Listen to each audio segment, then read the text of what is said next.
गुरुदैव दत्त. भगवान श्री विष्णूंचे गुप्त अवतार.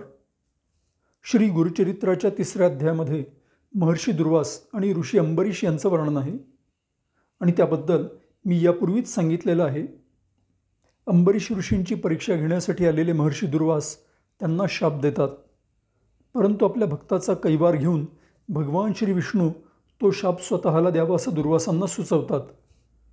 त्यानुसार दुर्वासांनी दिलेल्या शापामुळे धर्मरक्षण आणि दुष्टांच्या नाशासाठी निरनिराळ्या युगामध्ये श्री विष्णूंचे मत्स्य ते कल्की असे 10 प्रसिद्ध अवतार प्रकट होतात.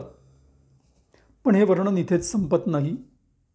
याच 3ऱ्या अध्यायानं एक सूक्ष्म सत्य देखील सांगितलं आहे. दशावतार हे जरी श्री विष्णूंचे प्रसिद्ध अवतार असले तरीही त्यांचे इतर गुप्त अवतार होत असतात आणि केवळ ज्ञानी महापुरुषांनाच त्याची जाणीव असते. अज्ञान आणि अहंकारानं ग्रस्त सामान्य लोकांना हे दिव्य आणि गुप्त अवतार ओळखणं देखील अशक्य असतं. या वर्णनानं हेच लक्षात येतं की स्थळ, काळ, वेळ किंवा स्वरूपानं परमेश्वर मर्यादित नसतो. तो केवळ प्रसिद्ध अवतारांद्वारेच नव्हे तर गुप्त आणि सूक्ष्म स्वरूपामध्ये देखील प्रकट होत असतो.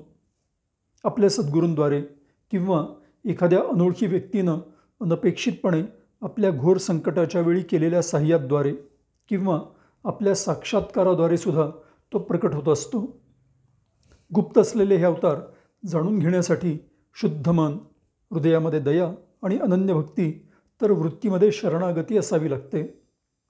अशा प्रकारे केवळ ठाऊक असलेल्या अवतारांचीच नव्हे तर ईश्वराच्या अनंत, रहस्यमय, मार्गदर्शक, सर्वव्यापी, गुप्त परंतु सदैव आपल्या जवळपासच असलेल्या उपस्थितीचा शोध घेण्यासाठी 3ऱ्या अध्यायातील या वर्णनाद्वारे श्री गुरुचरित्र आपल्याला प्रोत्साहित करतं.